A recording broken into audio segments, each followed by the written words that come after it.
Good morning friends, હું અજય ત્રિવેદી અને આજે આપણે ધોરણ 10 વિષય ગણિતમાં ચેપ્ટર નંબર 7 ની શરૂઆત કરી રહ્યા છીએ. મિત્રો, ચેપ્ટર 7 એટલે યામ ભૂમિતિ અને આ ચેપ્ટરમાંથી 4 માર્ક્સના એક્ઝામ્પલ બોર્ડમાં પૂછાય છે, બરોબર? અને સાથે સાથે જો આ ચેપ્ટરમાં ચેપ્ટર 5 ની જેમ જો આપણે થોડુંક બેઝિક માહિતી એની ધ્યાન રાખીશું તો આ ચેપ્ટરના બધા જ દાખલાઓ આપણને આવડશે. સાથે સાથે ધોરણ 8 અને 9 ની કેટલીક માહિતી પણ તમને યાદ હોવી જોઈએ. તો ચાલો શરૂ કરીએ આજના ઇન્ટ્રોડક્શનના વિડિયોની અંદર ચેપ્ટર 7 ના અગત્યના સૂત્રો. હવે મિત્રો, આપણે સંખ્યા રેખા તો ધોરણ 5 થી ભણતા આવ્યા છીએ. હવે આ એક સંખ્યા રેખા દોરી છે, એના ઉપર 0 1 2 3 4 5 આપેલા છે અને એની ડાબી બાજુએ -1 -2 -3 -4 એ રીતે સંખ્યા દર્શાવેલી છે. હવે આ સંખ્યા રેખા ઉપર એક A બિંદુ અને B બિંદુ દર્શાવેલું છે. હવે આ બે બિંદુઓ વચ્ચેનું અંતર આપણે શોધવાનું છે, બરોબર? સંખ્યા રેખા પર આપેલા આ બે બિંદુઓ વચ્ચેનું અંતર શોધવું હોય તો આપણે કેવી રીતે શોધી શકીએ કે AB બરાબર A ને સંગત સંખ્યા માઈનસ B ને સંગત સંખ્યા. જોજો હા, બરોબર? B ને સંગત સંખ્યા, બરોબર? હવે A ને સંગત સંખ્યા કેટલી છે? -2 અને B ને સંગત 3, તો આ 3 લખ્યા. A ને સંગત સંખ્યા -2 ઓછા B ને સંગત 3. હવે માઈનસ માઈનસ શું થઈ જાય? પ્લસ, એટલે સરવાળો. 3 ને 2 5 અને મોટી સંખ્યા આગળ -5. મિત્રો, આ AB એ અંતર છે. શું છે? અંતર. અને અંતર કદાપી ઋણ ન હોય, માઈનસમાં ન મળે અને એટલા માટે આપણે એને શેમાં લખીએ છીએ? અંતર શોધવાનું હોય તો એને માનાંકમાં લખાય. શેમાં લખાય? આ સંખ્યાઓ માનાંકની અંદર લખાય. એટલે માનાંકમાં કેટલા આવશે? -5. અને માનાંકની બહાર જ્યારે તમે -5 ને કાઢો ત્યારે માઈનસ શું થઈ જાય? નીકળી જાય. એટલે આપણો જવાબ કેટલો આવશે? 5. એટલે આ યાદ રાખજો કે હંમેશા અંતર ધન હોય, કદાપી ઋણ શક્ય નથી. હા, યામ હોય તો યામ મોટા ભાગે ઋણ એટલે કે માઈનસમાં હોઈ શકે, પણ અંતર કદાપી ઋણ એટલે કે માઈનસમાં ન મળે. હવે બીજી એક માહિતીની વાત કરીએ. તમે આ આલેખ જોઈ રહ્યા છો અત્યારે. આલેખમાં આપણે 7મા ધોરણથી ભણતા આવ્યા છીએ. એમાં આ જે આડી લાઈન છે એને x અક્ષ કહેવાય, આ ઊભી લાઈન છે એને આપણે y અક્ષ કહીએ છીએ. અને આ બંને અક્ષ એકબીજાને જ્યાં છેદે, આ છેદે એ ભાગને, એ બિંદુને એને શું કહેવામાં આવે છે? ઉગમ બિંદુ. અને ઉગમ બિંદુના યામ હંમેશા કેટલા હોય? 0 0 હોય. યાદ રાખજો, ઉગમ બિંદુના યામ હંમેશા કયા હોય? 0 0 હોય. હવે આ x અક્ષ છે તો એના ઉપર હંમેશા ધન સંખ્યા હોય, 1 2 3 4. અને એની ડાબી બાજુએ એટલે કે એને x ડેશ અક્ષ કહેવાય અને એની ઉપર ઋણ સંખ્યા હોય. હવે ઉપરની બાજુએ જાઓ તો y અક્ષ આવે અને y અક્ષમાં તો મોટા ભાગે કઈ સંખ્યા? ધન હોય, 1 2 3 4 5 6 એ રીતે. અને નીચેની બાજુએ જાઓ તો હંમેશા ઋણ સંખ્યા આવે જેને આપણે y ડેશ અક્ષ કહીએ છીએ. શું કહીએ છીએ? અને y ડેશ અક્ષ. Okay, clear? હવે આપણે જાણીએ છીએ કે હંમેશા યામ તમે દર્શાવો માટે જો અહીંયા ઉગમ બિંદુના યામ આપણે શું લખ્યા? 0 0. એટલે એનો મતલબ એ થાય કે પહેલો યામ હંમેશા કોનો હોય? x નો, અને બીજો યામ હંમેશા કોનો હોય? y નો. Okay, clear? માટે હંમેશા તમે આ જે પહેલો ભાગ છે એને કયું ચરણ કહેવાય? પ્રથમ ચરણ કહેવાય. કયું ચરણ કહેવાય? x અક્ષ અને y અક્ષની વચ્ચે જે આવેલું ચરણ છે એને પ્રથમ ચરણ કહેવાય. અને હંમેશા મેં તમને શું કીધું? પહેલા x ની નિશાની આવે. x અક્ષ ઉપર કઈ સંખ્યા છે? ધન એટલે પ્લસ. અને ત્યાર પછી y અક્ષ ઉપર જોઈએ તો પણ ધન એટલે પ્લસ આવે. એટલે પ્રથમ ચરણમાં કઈ સંખ્યાઓ મળશે? Plus plus. ક્લિયર? ત્યાર પછી જુઓ અહીંયા આ બીજા ચરણ કહેવાય. આને દ્વિતીય ચરણ આપણે કહીએ છીએ. શું કહીએ છીએ મિત્રો? દ્વિતીય એટલે કે બીજું ચરણ. ત્યાર પછી નીચેની બાજુએ જાવ તો તૃતીય ચરણ અને આ બાજુ જઈએ તો કયું આવશે? ચતુર્થ ચરણ. આ રીતે x અક્ષ અને y અક્ષ એકબીજાને લંબ છેદે છે ત્યારે આખા જે આપણું આલેખ છે એ આલેખને કુલ 4 ભાગમાં વહેંચી નાખે છે અને આ ચારે ભાગ એકબીજાને કાટખૂણે હોય છે. અને સાથે સાથે તમે જોઈ શકો છો આને પ્રથમ ચરણ, બીજું ચરણ, તૃતીય ચરણ અને આને ચતુર્થ ચરણ કહેવાય. પ્રથમ ચરણમાં હંમેશા પ્લસ પ્લસ આવે અને બીજા ચરણમાં પહેલું અહીંયા જુઓ x નું આવે. x અક્ષ તો x અક્ષ ઉપર શું છે? માઈનસ. અને y અક્ષ ઉપર જુઓ પ્લસ એટલે અહીંયા પ્લસ લખ્યું. એટલે બીજા ચરણમાં માઈનસ પ્લસ આવે. બરોબર? એ જ રીતે તૃતીય ચરણ. તો તૃતીય ચરણમાં x અને y તો x અક્ષ ઉપર કઈ સંખ્યા છે? ઋણ એટલે માઈનસ આવે. અને y અક્ષ ઉપર પણ શું છે? માઈનસ. તો અહીંયા માઈનસ. એટલે તૃતીય ચરણમાં કયા યામ આવશે? માઈનસ માઈનસ યામ મળે. ચતુર્થ ચરણમાં વાત કરીએ તો x અક્ષ અને આ y અક્ષ. તો x અક્ષ ક્યાં છે? જુઓ પહેલું આ રહી. તો ત્યાં કઈ સંખ્યા છે? ધન સંખ્યા એટલે આ પ્લસ લખ્યા. અને y અક્ષ ઉપર હંમેશા ઋણ છે માટે અહીંયા માઈનસ લખીશું. એટલે ચતુર્થ ચરણમાં યામ હંમેશા પ્લસ માઈનસ મળે. ક્લિયર મિત્રો? તો આ રીતે આલેખને આપણે કુલ 4 ચરણમાં વહેંચીએ છીએ. હવે તમે જોયું હશે કે હંમેશા માની લો ચલો અહીંયા આપણે યામ મળ્યા હોય તો આના યામ કયા લખાય? તો પહેલા હંમેશા શું આવે? x આવે. શું આવે? x. x ઉપર શું છે? 3 અને y ઉપર કશું નથી એટલે કેટલા લખવાના? 0. બરોબર? ધ્યાન રાખજો. એટલે પહેલું જુઓ x અક્ષ પર યાદ રાખજો વિભાગ A માં જે હેતુલક્ષી વિકલ્પો, ખાલી જગ્યા, ટૂંકા પ્રશ્નો અને ખરા ખોટા પૂછાય છે એના માટે આ ખૂબ જ મોસ્ટ ઇમ્પોર્ટન્ટ વાક્યો છે.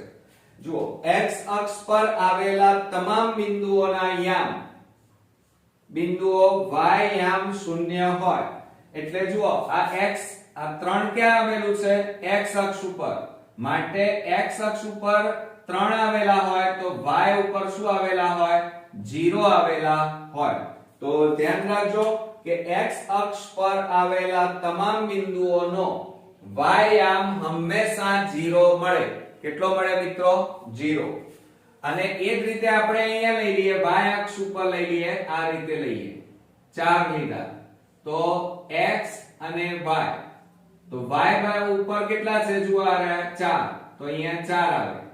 તો x અક્ષ ઉપર તો કશું છે જ નહીં એટલે x અક્ષ ઉપર કેટલા આવે? 0. એટલે અહીંયા 0. તો જુઓ હવે y અક્ષ પર આવેલા આ 4 ક્યાં આવેલા છે? y અક્ષ ઉપર આવેલા છે. માટે y અક્ષ પર આવેલા તમામ બિંદુઓનો x યામ કેવો મળે છે? 0 મળે છે. યાદ રાખજો x અક્ષ આપેલું હોય તો y યામ 0 મળે અને y અક્ષ આપેલો હોય તો x યામ 0 મળે. ક્લિયર મિત્રો? મોસ્ટ ઇમ્પોર્ટન્ટ છે. યાદ રાખજો આ એ હેતુલક્ષીમાં તમારે ખૂબ કામમાં આવવાનું છે. બરોબર? ત્યાર પછી આપણે હવે અંતર સૂત્રની વાત કરવા જવાના છીએ. અંતર બે બિંદુઓ વચ્ચેનું અંતર. દાખલા તરીકે અહીંયા AB રેખાખંડ આપેલો છે. એમાં A અને B આપેલા છે. A ને આ યામ 4 અને 5 અને B ના યામ 0 અને 2 આપેલા છે તો હંમેશા જ્યારે આ રીતે યામ આપેલા હોય તો આ 4 અને 5 માં આ 4 પહેલું જે હોય એને x1 અને બીજો યામ હોય એને y1 લેવાનું અહીંયા B માં x2 લેવાના અને આને y2 લેવાના ક્લિયર તો ધ્યાન રાખજો કે કોઈ પણ બે બિંદુઓ A અને B વચ્ચેના અંતરને હંમેશા AB વડે દર્શાવવામાં આવે છે શેના વડે દર્શાવવામાં આવે છે AB વડે દર્શાવવામાં આવે છે હવે x અક્ષ પર આવેલા બિંદુઓ કીધા હોય આપણને શેના કીધા હોય x અક્ષ પર આવેલા બિંદુઓ હોય તો AB અંતર બરાબર માનાંકમાં x1 x2 થાય શું થાય માનાંકમાં x1 x2 પરંતુ જો y અક્ષ કીધો હોય કે y અક્ષ પર આવેલા બિંદુઓ AB એટલે A અને B બે બિંદુઓ વચ્ચેનું અંતર તો જ્યારે y અક્ષ કીધો હોય તો માનાંકમાં y1 y2 થાય ક્લિયર એક આ સૂત્ર યાદ રાખજો હવે બે બિંદુઓ લઈએ કે A બરાબર x1 y1 અને B બરાબર અહીંયા લઈ લઈએ B બરાબર x2 y2 વચ્ચેનું અંતર તો એના સૂત્ર એટલે કે અંતર સૂત્ર AB નું આપણે બે રીતે લખી શકીએ મિત્રો કે AB બરાબર વર્ગમૂળમાં કૌંસમાં x2 x1 કૌંસ બાર વર્ગ વત્તા કૌંસમાં y2 y1 કૌંસ બાર વર્ગ ક્લિયર ફરીથી જોઈ લો આ રીતે પણ લખી શકાય કે AB બરાબર વર્ગમૂળમાં x2 x1 કૌંસ બાર વર્ગ પ્લસ y2 y1 કૌંસ બાર વર્ગ અથવા એ રીતે ન લખવું હોય આ વર્ગમૂળ કાઢી નાખો તો આ બાજુ વર્ગ થઈ જાય તો AB² બરાબર કૌંસમાં x2 x1 કૌંસ બાર વર્ગ પ્લસ y2 y1 કૌંસ બાર વર્ગ આ અંતરના સૂત્રની મદદથી આપણે AB એટલે કે બે બિંદુઓ વચ્ચેનું અંતર શોધી શકીએ ચાલો આપણે જોઈએ અહીંયા આપણે AB² બરાબર આ બે બિંદુઓ વચ્ચેનું અંતર શોધીએ તો AB² બરાબર જો x2 x1 હવે x2 ક્યાં છે શોધી કાઢો 0 ઓછા x2 x1 એટલે 4 કૌંસ બાર વર્ગ વત્તા સૂત્ર શું છે y2 y1 કિંમતો મૂકીએ તો y2 એટલે 2 ઓછા 5 કૌંસ બાર વર્ગ તો બરાબર -4 નો વર્ગ વત્તા 2 માંથી 5 ન જાય 5 માંથી 2 જાય તો -3 નો વર્ગ ચાલો 4 નો વર્ગ કેટલો થાય 16 અને માઈનસ નો વર્ગ એટલે પ્લસ થઈ જાય નીકળી જાય અને પ્લસ -3 નો વર્ગ એટલે 9 થાય 3 ગુણ્યા 3 એટલે 9 અને માઈનસ નો વર્ગ એટલે પ્લસ થઈ જાય એટલે અહીંયા 9 આવશે એટલે AB² બરાબર 16 9 એટલે કેટલા થાય 25 થાય કેટલા થશે 25 હવે 25 ની જગ્યાએ શું લખી શકાય તો AB² બરાબર 5 નો વર્ગ લખાય બરોબર 5 નો વર્ગ એટલે 25 હવે જુઓ બંને બાજુ વર્ગ વર્ગ ઉડી ગયા તો માટે AB બરાબર આપણી પાસે અંતર કેટલું આવ્યું 5 બરોબર હવે અહીંયા જુઓ AB બરાબર 5 આવ્યા એટલે કે ધન સંખ્યા આવી એટલે યાદ રાખવાનું કે હંમેશા બે બિંદુઓ વચ્ચેનું અંતર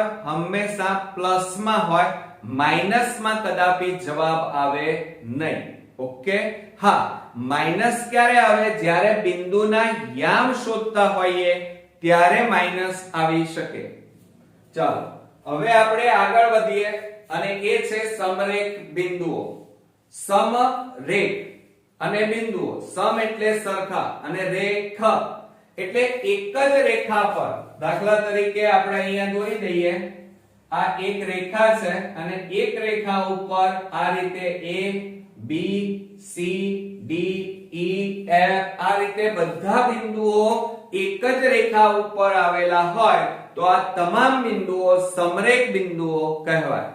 તો એની વ્યાખ્યા જોઈએ કે આપેલા તમામ બિંદુઓમાંથી એક સામાન્ય રેખા પસાર થાય તો આપેલા તમામ બિંદુઓ સમરેખ બિંદુઓ કહેવાય.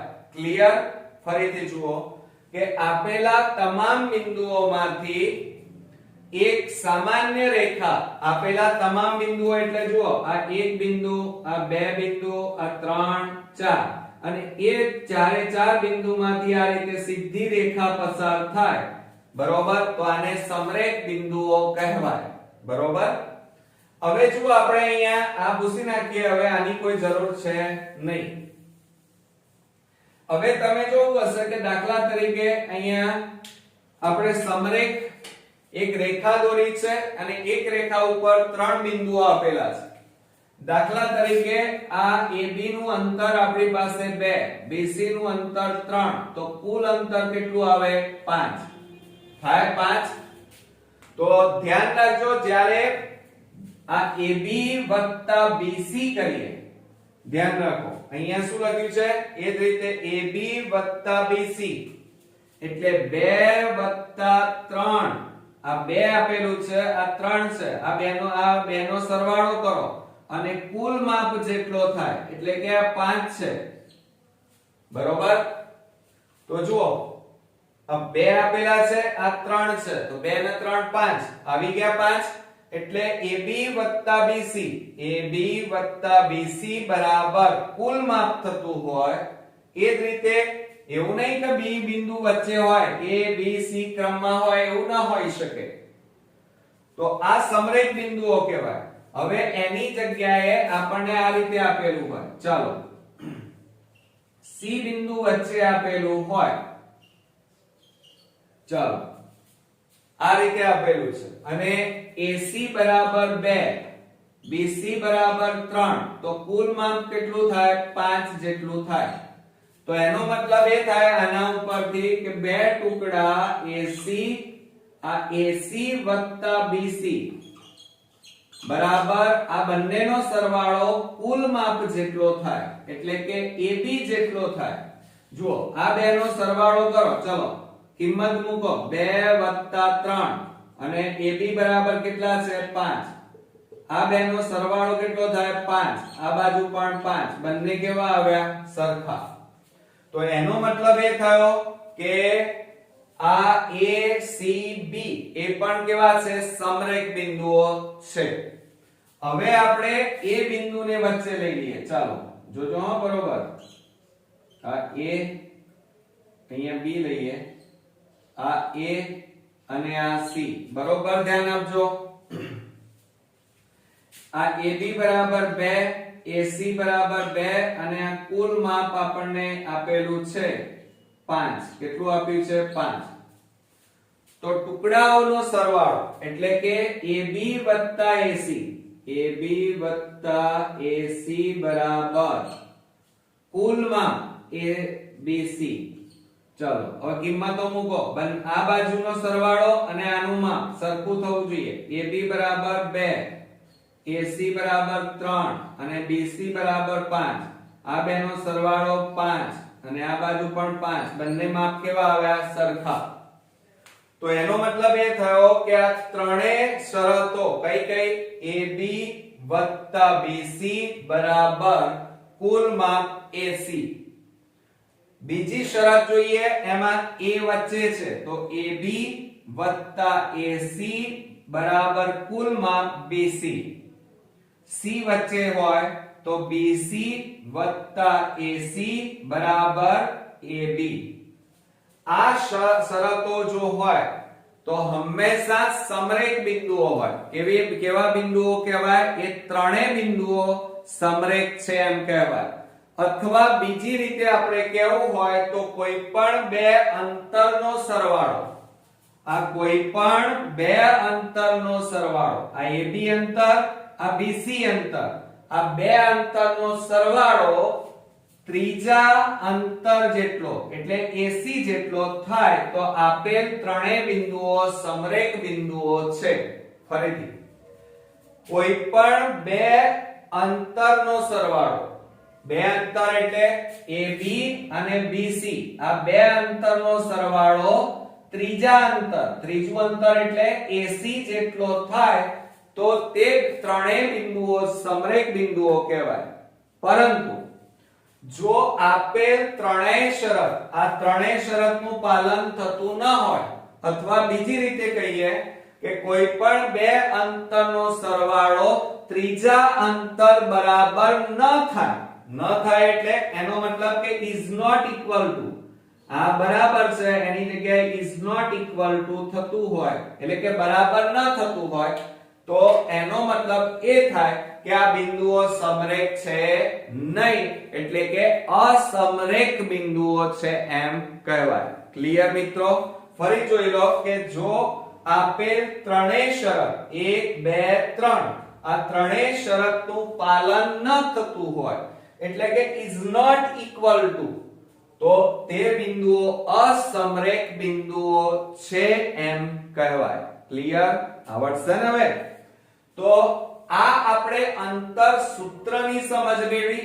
આ સૂત્ર તમારે 10 વાર લખી અને તૈયાર કરવાનું છે, કારણ કે આ સૂત્ર ઉપરથી જ આપણે એક્ઝામ્પલ ગણવાના છે. આ બધી બેઝિક માહિતી છે ને એ તમારી વિભાગ A માં એક માર્ક્સમાં કામમાં આવવાની છે. બરોબર? અને હવે આપણે કેટલાક ત્રણ બિંદુઓ હોય અને એનાથી બનતા ત્રણ ત્રિકોણો વિશે ચર્ચા કરવાની છે.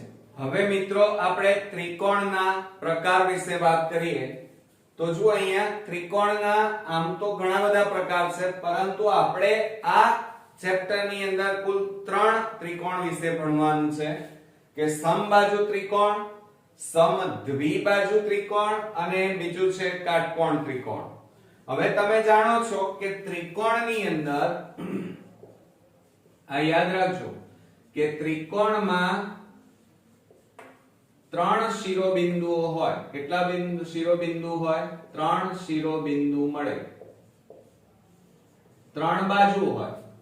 તો જુઓ 3 શિરોબિંદુ કયા? A, B અને C એમ 3 શિરોબિંદુ ત્રિકોણમાં મળે. એટલે તમારે જ્યારે અંતર શોધવાનું હોય એટલે કે ત્રિકોણ નક્કી કરવાનો હોય આ ત્રણમાંથી, તો એવા સમયે તમારે 3 બાજુઓના માપ શોધવા પડે, અંતર શોધવા પડે. એટલે કે તમારે AB, BC નું અંતર અને AC આ ત્રણેય અંતરો તમારે દરેક એક્ઝામ્પલમાં શોધવા પડશે. હવે તમે જાણો છો સમબાજુ એટલે ત્રણેય બાજુઓના માપ સરખા, તો ત્રણેય અંતર જે આવવાના AB, BC અને AC ત્રણેય અંતર સરખા આવે અંતર સૂત્રની મદદથી. હમણાં હાલ જ આપણે ભણ્યા છે અંતર સૂત્ર. તો AB, BC અને AC આ ત્રણેયના માપ જો સરખા આવે તો સમજી લેવાનું કે આ ત્રિકોણ સમબાજુ ત્રિકોણ છે, જેની બધી બાજુઓ સરખી, તો એને સમબાજુ ત્રિકોણ કહેવાય. ક્લિયર? ચાલો ત્યાર પછી સમદ્વિબાજુ એટલે કોઈ પણ બે બાજુઓના અંતર માપ સરખા હોય. એટલે અંતર સૂત્રની મદદથી તમે AB, BC અને AC શોધો તો કોઈ પણ બે બાજુ, માનો AB BC અથવા BC AC અથવા AC AB મળે, એટલે કોઈ પણ બે બાજુના માપ સરખા મળે તો સમજી લેવાનું કે સમદ્વિબાજુ ત્રિકોણ છે. બરોબર? કારણ કે સમદ્વિબાજુમાં દ્વિ એટલે બે, એટલે જે બે બાજુઓના માપ સરખા હોય એ ત્રિકોણને સમદ્વિબાજુ ત્રિકોણ કહેવાય. ત્યાર પછી કાટકોણ ત્રિકોણ. તો કાટકોણ ત્રિકોણમાં પાયથાગોરસનો પ્રમેય તમે જાણો છો કે કર્ણનો વર્ગ. હવે કર્ણ એટલે અહીંયા AC આપેલું છે, તો AC નો વર્ગ બાકીની બે બાજુઓ AB અને BC એમના વર્ગોના સરવાળા જેટલો થાય તો સમજી લેવાનું કે આ ત્રિકોણ કેવો ત્રિકોણ છે, કાટકોણ ત્રિકોણ છે. ક્લિયર? સમજો કે કર્ણનો વર્ગ એટલે કે કોઈ એક બાજુનો વર્ગ બાકીની બે બાજુઓ AB² અને BC² એ બેના સરવાળા જેટલો થાય તો એ ત્રિકોણ કાટકોણ ત્રિકોણ થશે. જ્યારે અહીંયા શું થવાનું, AB BC અને AC ત્રણેયમાં કોઈ બે બાજુઓના માપ સરખા થાય તો એ સમદ્વિબાજુ, અને જો ત્રણેય બાજુઓના માપ સરખા આવતા હોય તો એ સમબાજુ ત્રિકોણ કહેવાય. હવે ધ્યાન રાખજો કે આ સમદ્વિબાજુ એટલે દાખલા તરીકે AB અને BC એ બંનેના માપ સરખા છે અને એ બંનેના વર્ગોનો સરવાળો ત્રીજાના વર્ગ જેટલો થાય છે તો આ બંને ત્રિકોણો ભેગા કરી નાખો તો કેવો બની જાય, સમદ્વિબાજુ કાટકોણ ત્રિકોણ બની જાય. જેમાં AB અને BC બે બાજુઓના માપ સરખા છે એટલે કેવો કહેવાય, સમદ્વિબાજુ. અને AB નો વર્ગ અને BC નો વર્ગ આ બે બાજુઓના વર્ગોનો સરવાળો ત્રીજી બાજુના વર્ગ એટલે કે AC² જેટલો થાય છે. માટે આ ત્રિકોણને સમદ્વિબાજુ કાટકોણ ત્રિકોણ કહેવાય છે. ક્લિયર? તો મિત્રો આ રીતે સમબાજુ ત્રિકોણ, સમદ્વિબાજુ ત્રિકોણ અને કાટકોણ ત્રિકોણ. અને સમબાજુ એટલે ત્રણેય બાજુ સરખી, સમદ્વિબાજુમાં કોઈ પણ બે બાજુના માપ સરખા, અને કાટકોણ ત્રિકોણમાં વર્ગ યાદ રાખવાનો, પાયથાગોરસનો પ્રમેય યાદ રાખવાનો કે કોઈ એક બાજુનો વર્ગ, આ AC નો વર્ગ બાકીની બે બાજુઓના વર્ગોના સરવાળા જેટલો થાય તો સમજી લેવાનું કે કાટકોણ ત્રિકોણ છે. અને સાથે સાથે જો કાટકોણ ત્રિકોણમાં બે બાજુઓના માપ સરખા હોય, AB અને BC બંને સરખા હોય એટલે કે આ બંને ત્રિકોણોને ભેગા કરી નાખો તો એ કેવો બની જાય, સમદ્વિબાજુ કાટકોણ ત્રિકોણ બની જાય. ઓકે, જુઓ દાખલા તરીકે AB નું માપ 5 છે અને BC નું માપ પણ 5 છે તો આ કેવો ત્રિકોણ થયો, સમદ્વિબાજુ ત્રિકોણ થયો. અને આ બંનેનો વર્ગ કરો અને એમનો સરવાળો કરો અને ત્રીજી બાજુના વર્ગ જેટલો થાય તો એ કાટકોણ ત્રિકોણ કહેવાય. ક્લિયર મિત્રો? તો આ હતી ત્રિકોણની વાત. ત્રિકોણના શિરોબિંદુઓમાં 3 શિરોબિંદુ હોય અને સાથે સાથે મિત્રો ત્રિકોણમાં 3 બાજુઓ શોધવાની. કઈ કઈ? AB, BC અને AC એમ 3 અંતર સૂત્રની મદદથી તમારે અંતર શોધવું પડશે. યાદ રહેશે ને? યાદ રાખજો. હવે આપણે ચતુષ્કોણના પ્રકારની વાત કરીએ. તો ચતુષ્કોણના પ્રકાર તમે ધોરણ 7 અને 8 માં ભણી ચૂક્યા છો. તો અહીંયા આપણે કુલ 4 ચતુષ્કોણ દેખાય છે. એક સમાંતર બાજુ ચતુષ્કોણ, લંબચોરસ, સમબાજુ ચતુષ્કોણ અને છેલ્લો ચોરસ. બરોબર? હવે સમાંતર, અહીંયા ચતુષ્કોણની વાત છે તો ચતુષ્કોણમાં સમાંતર બાજુ ચતુષ્કોણ, તો આ બધા સમાંતર બાજુ કહેવાય. કેમ? કારણ કે સામસામેની બાજુઓ કેવી હોય, સમાંતર હોય, એકબીજાને સમાંતર હોય સામસામેની બાજુઓ, તો એ સમાંતર બાજુ ચતુષ્કોણ કહેવાય. એટલે જુઓ આ AD અને BC આ બંને બાજુઓ સમાંતર, આ બંને બાજુ બધામાં જુઓ ચારેયમાં સામસામેની બાજુ, આ સામસામેની બાજુઓ એકબીજાને સમાંતર છે માટે સમાંતર બાજુ ચતુષ્કોણ કહેવાય. હવે આ સમાંતર બાજુ ચતુષ્કોણ છે તો એમાં સામસામેની બાજુના માપ કેવા થાય, સરખા. એટલે કે AD 5 આવે તો BC પણ 5 આવે તો સમજી લેવાનું કે સમાંતર બાજુ ચતુષ્કોણ છે.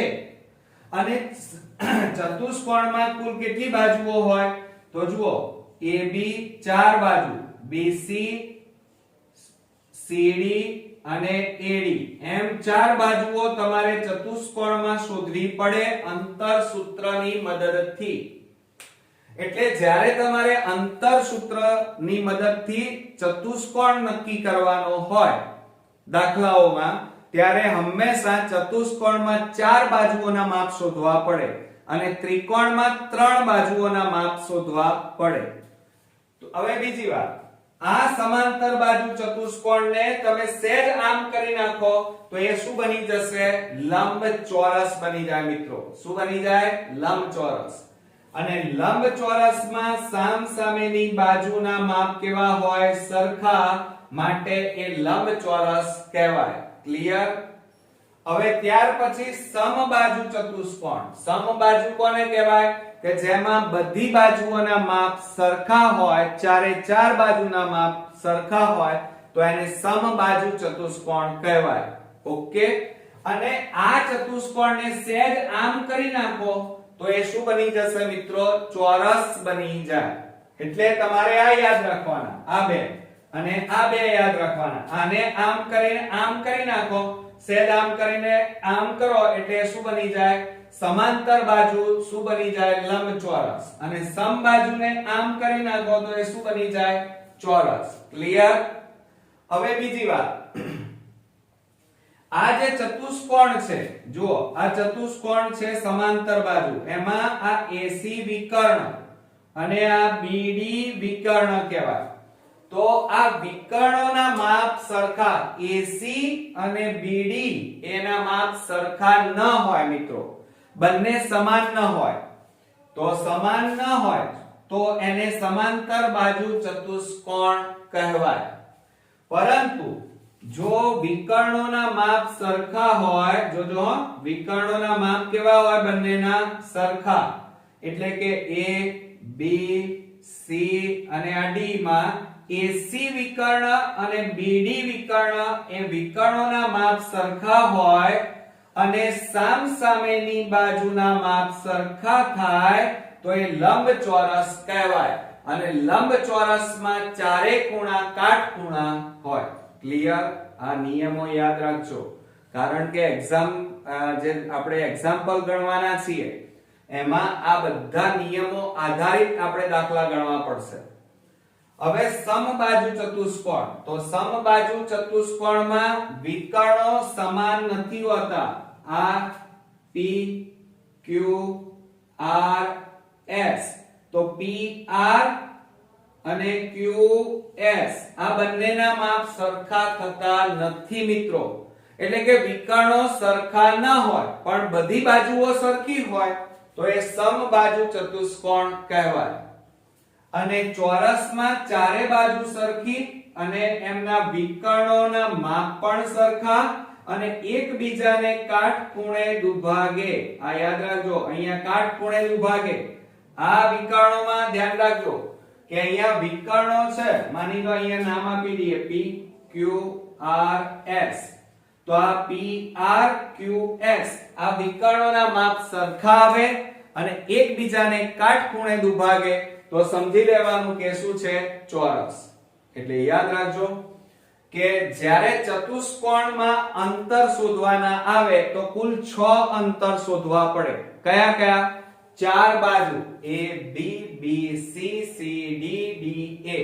એટલે 4 બાજુઓ શોધવી પડે અંતર સૂત્રની મદદથી. અને વિકર્ણો શોધવા પડે AC અને BD. બે વિકર્ણોના માપ તમારે અંતર સૂત્રની મદદથી શોધવા પડે અને ત્યારબાદ નક્કી થાય કે આ ચતુષ્કોણ કયા પ્રકારનો ચતુષ્કોણ છે. બરોબર? એ જ રીતે આમાં પણ આ બધા ચતુષ્કોણમાં 4 બાજુ અને 2 વિકર્ણ એટલે કુલ કેટલા થયા? 6. આ 6 માપ તમારે અંતર સૂત્રની મદદથી શોધવા પડશે મિત્રો. ક્લિયર તમારું? તો યાદ રાખજો કે સમાંતર બાજુ અને લંબચોરસ. બરોબર? આ શું? સમાંતર બાજુ અને લંબચોરસમાં વિકર્ણો એકબીજાને કાટખૂણે દુભાગતા નથી, છેદતા નથી. એકબીજાને કાટખૂણે દુભાગે નહીં. અહીંયા વિકર્ણો એકબીજાને, અહીંયા જુઓ કાટખૂણો બનાવે, અહીંયા પણ કાટખૂણો, આ બધા કાટખૂણા બનાવે બંનેમાં. એટલે વિકર્ણો કાટખૂણે દુભાગે છે. બરોબર? જ્યારે અહીંયા વિકર્ણો કાટખૂણે ન દુભાગે, યાદ રાખજો. ક્લિયર? તો આ રીતે આપણે ત્રિકોણ પણ જોયા. રેખાખંડમાં આપણે ફક્ત બે બિંદુઓ જોયા, A અને B. આ રીતે A B બે બિંદુઓ વચ્ચેનું અંતર, ત્રણ બિંદુઓ વચ્ચેનું અંતર પણ આવશે, AB BC અને AC. આ પણ જોયું. સાથે સાથે ત્રિકોણના ત્રણ પ્રકાર પાડ્યા: સમબાજુ ત્રિકોણ, સમદ્વિબાજુ અને કાટકોણ. બધી બાજુ સરખી તો સમબાજુ, બે બાજુ સરખી તો સમદ્વિબાજુ, અને બે બાજુના વર્ગોનો સરવાળો ત્રીજા વર્ગના બરાબર થાય, ત્રીજી બાજુના વર્ગ બરાબર થાય તો એ કાટકોણ ત્રિકોણ કહેવાય. ત્યાર પછી આપણે ચતુષ્કોણના પ્રકાર ભણ્યા. સમાંતર બાજુ ચતુષ્કોણ, લંબચોરસ. આ બંને ભાઈઓ છે, બરોબર. સમાંતર બાજુ ચતુષ્કોણમાં સામસામેની જે બાજુઓ છે એ સમાંતર હોય, આ બધામાં જુઓ, બરોબર. અને તે ઉપરાંત લંબચોરસમાં જુઓ, સમાંતર બાજુમાં સમાંતર બાજુ અને લંબચોરસ સામસામેની બાજુઓના માપ કેવા હોય? સરખા હોય. આમાં વિકર્ણો સરખા નથી, એટલે કે વિકર્ણોના માપ સરખા નથી. લંબચોરસમાં વિકર્ણોના માપ સરખા થાય. આ બંને એકબીજાના બ્રધર છે. જુઓ, સમબાજુ એમાં બધી બાજુના માપ સરખા હોય અને ચોરસમાં પણ બધી બાજુના માપ સરખા થાય. પણ સમબાજુમાં ધ્યાન રાખજો કે વિકર્ણોના માપ PR અને QS નું માપ સરખું થતું નથી, એટલે કે વિકર્ણોના માપ સરખા નથી. જ્યારે ચોરસમાં વિકર્ણોના માપ હંમેશા સરખા હોય છે. ત્રીજો અને લાસ્ટ નિયમ કે સમાંતર બાજુ અને લંબચોરસમાં વિકર્ણો કાટખૂણે દુભાગતા, છેદતા નથી. જ્યારે સમબાજુ અને ચોરસના વિકર્ણો એકબીજાને કાટખૂણે દુભાગે છે. ક્લિયર મિત્રો? તો આ રીતે આ બધા જ નિયમો તમારે તૈયાર કરવા પડશે. આ વિડિયો બરોબર ધ્યાનથી બે વાર જોઈ લેજો અને આ બધું જ ભાગ 1 ની અંદર મેં જે તમને શીખવાડ્યું છે બધું જ નોટ ડાઉન કરી નાખો અને તૈયાર કરી નાખો. સાથે સાથે સૂત્રો 10 થી 15 વાર લખી અને કોન્ક્રીટ કરો. ત્યારબાદ જ તમે દાખલા ગણી શકશો. આમ આ ચેપ્ટર થોડુંક હાર્ડ છે, પણ જો આ ઇન્ટ્રોડક્શન સમજેલા હશો તો ચેપ્ટર એકદમ ઈઝી બની જશે. નેક્સ્ટ વિડિયોની અંદર ભાગ 2 માં હજી આપણો ઇન્ટ્રોડક્શન આ ચેપ્ટરનો બાકી છે, એમાં અગત્યના સૂત્રો વિશે સમજ મેળવીશું. ત્યાં સુધી તમારે ક્યાંય જવાનું નથી, આ બધું જ તમારે નોટ ડાઉન કરવાનું છે. ત્યારબાદ આપણે ફરી મળીશું. ત્યાં સુધી ગુડ નાઈટ.